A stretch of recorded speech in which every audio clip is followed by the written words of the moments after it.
নমস্কার বন্ধুরা, আমি শর্মিষ্ঠা। আমার ইউটিউব চ্যানেলে তোমাদের সকলকে স্বাগত জানাই।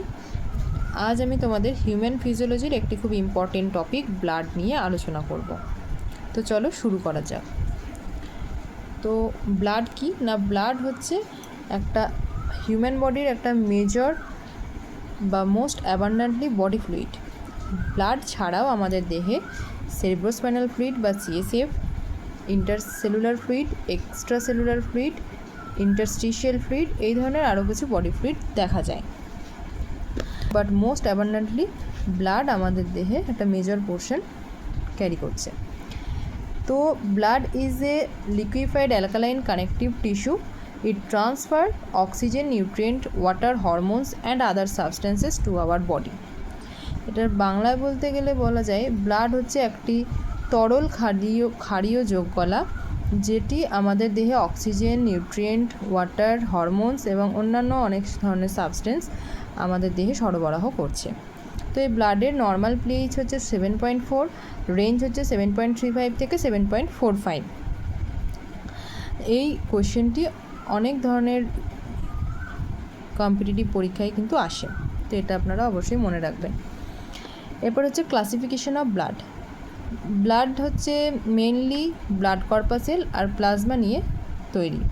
প্লাজমা 91% অ্যাপ্রক্সিমেটলি থাকে ব্লাডের মধ্যে, আর ব্লাড কর্পাসেল মোস্ট প্রবাবলি 8% মতন থাকে, আর গ্যাসেস থাকে 1% মতো, যেমন অক্সিজেন, কার্বন ডাইঅক্সাইড, নাইট্রোজেন। এবার প্লাজমার মধ্যে কী কী থাকে না, প্লাজমার মধ্যে মেজরিটি বা মেইনলি থাকে ওয়াটার, এছাড়া থাকে প্রোটিনসের মধ্যে আবার বেশি পরিমাণে থাকে অ্যালবুমিন, এছাড়া গ্লোবিউলিন, ফাইব্রিনোজেন সহ আরও অনেক clotting factors, nutrients, ion, sodium, potassium, calcium, nitrogenous product, urea, uric acid etcetera, এই ধরনের জিনিসগুলো প্লাজমার মধ্যে আমরা দেখতে পাই। এরপর হচ্ছে কি ব্লাড কর্পাসেল। ব্লাড কর্পাসেলকে আমরা 3 ভাগে ভাগ করেছি: আরবিসি, ডাব্লিউবিসি, প্লেটলেট। আরবিসি হচ্ছে রেড ব্লাড সেল বা রেড ব্লাড কর্পাসেল। এর লাইফ স্প্যান অ্যাডাল্টদের ক্ষেত্রে 120 দিন, আর ফিটাল আরবিসির লাইফ স্প্যান হচ্ছে 80 দিন। এটা আরবিসি প্রডিউস হয় রেড বোন ম্যারো থেকে। এছাড়া কিডনি এবং লিভারে এরিথ্রোপয়েটিন নামক হরমোন থাকার জন্য সেখানেও কিছুটা পরিমাণ আরবিসি প্রডিউস হয়। আরবিসির মধ্যে হিম প্লাস গ্লোবিন নিয়ে তৈরি হয় হিমোগ্লোবিন।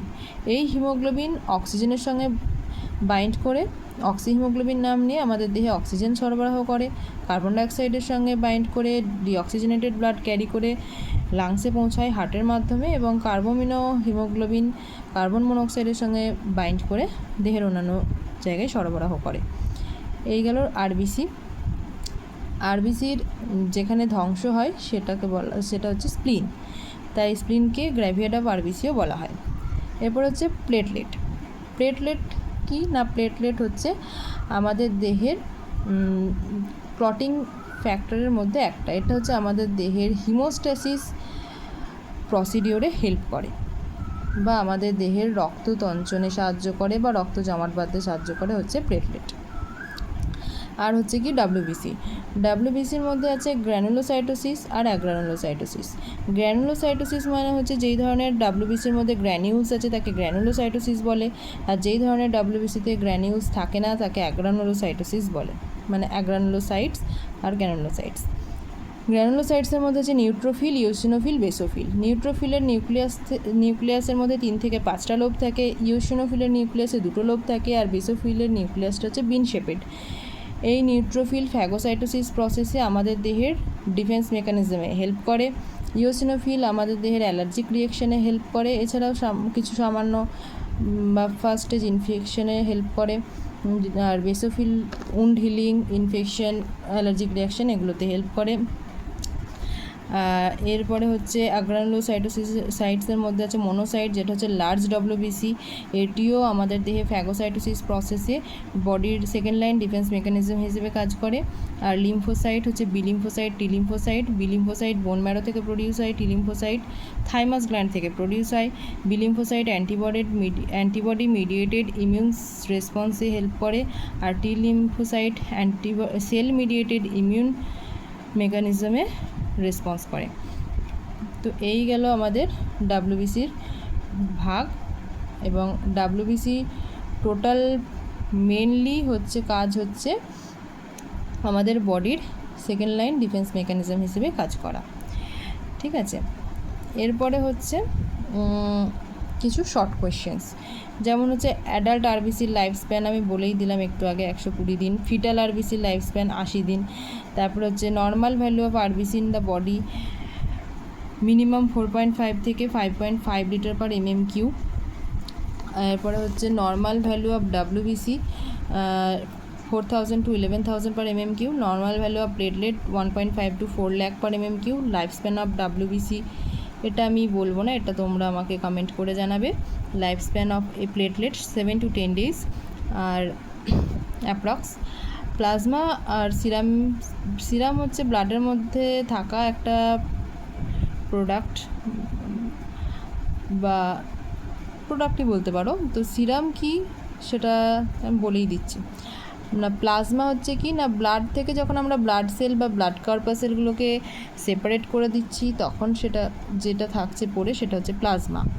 আর সিরাম কি না, প্লাজমা থেকে যখন এই যে প্লাজমাটা পেলাম, স্ট্র ইয়েলো কালারের যে প্লাজমাটা পেলাম, সেখান থেকে যখন আমরা ক্লটিং ফ্যাক্টরটাকে বাদ দিয়ে দেবো সেন্ট্রিফিউজেশনের মাধ্যমে, তখন আমরা যেটা পাবো সেটা হচ্ছে সিরাম।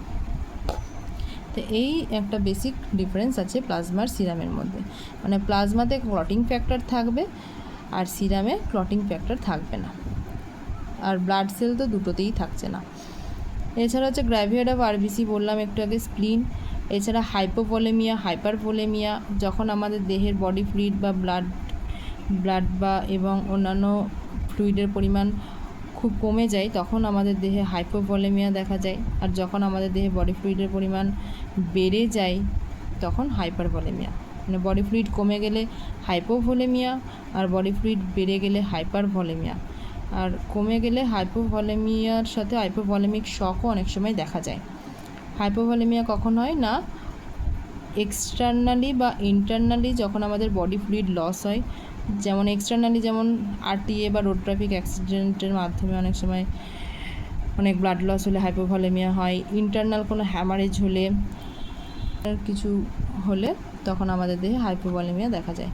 এছাড়া ডিহাইড্রেশন হলেও হাইপোভলেমিয়া হয় অনেক সময়, সিভিয়ার ডিহাইড্রেশনে এইগুলো। তো আজকে এই পর্যন্তই আমাদের ক্লাস, এবং তোমাদের জন্য একটা কোশ্চেন আমি রেখেছি লাইফ স্প্যান অফ ডাব্লিউবিসি, সেটা তোমরা আমাকে কমেন্ট করে জানাবে। এছাড়াও ব্লাড রিলেটেড অনেক ডিজিজ এবং ডিসঅর্ডার্স আছে, সেগুলো পরের দিনের ক্লাসে আমরা আলোচনা করব।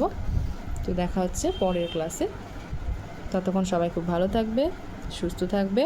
Thank you.